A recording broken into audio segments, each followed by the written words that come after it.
psychology, a lot of people who struggle in life actually have a childlike mindset. They get easily frustrated, lack a process-oriented approach or long-term thinking, and often feel powerless and give up halfway. On the surface, they seem anxious, but deep down, they're empty and numb, only really feeling something when they're anxious or afraid. You'll notice these individuals often have a sort of learned helplessness or laziness. The root cause usually comes from getting too little recognition during childhood. Their parents rarely praised or acknowledged their efforts.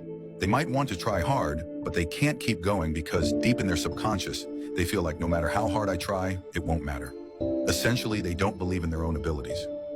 From a psychological standpoint, our deepest need is often the desire for others' praise, especially from our parents, since parents are basically a child's only audience in the early years. But some parents excel at denying and undermining their child's efforts, invalidating the child's feelings. Why are you crying? Or, can't you be a bit more sensible?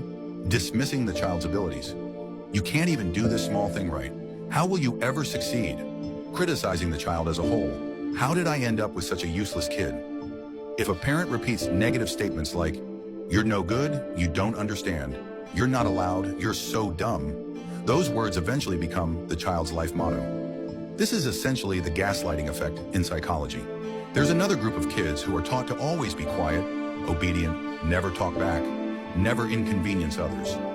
As they grow up and enter society, they often become invisible in a crowd, too afraid to express their opinions or go after what they really want, making it easier for them to be controlled or exploited. Ironically, the rebellious kids who dare to speak their minds often end up doing better because they're allowed to follow their own interests. They're braver in pursuing what they want, not trapped by overthinking or worry. Now, if you find yourself in this situation, what can you do? In psychology, there are really only two main drivers that push people toward success: fear and love. Both can look the same on the outside. They lead you to commit, to invest a lot of energy, and to sacrifice a lot.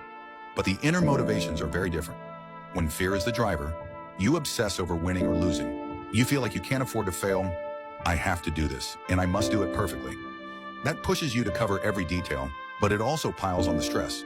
Your subconscious uses fatigue as a way to force you to stop this self-torment.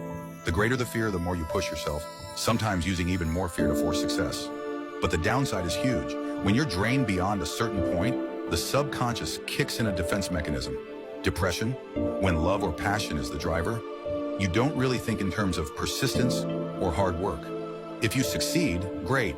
If not, at least you enjoyed the process. You focus on the journey, not just the outcome. So if you plan to do something, focus on optimizing the process and making it enjoyable. Remember, not pushing yourself too hard is often the best kind of persistence. Think about the past. Most of the things you tried so hard to stick with ended up abandoned. But the things you did without forcing yourself are what you naturally kept at.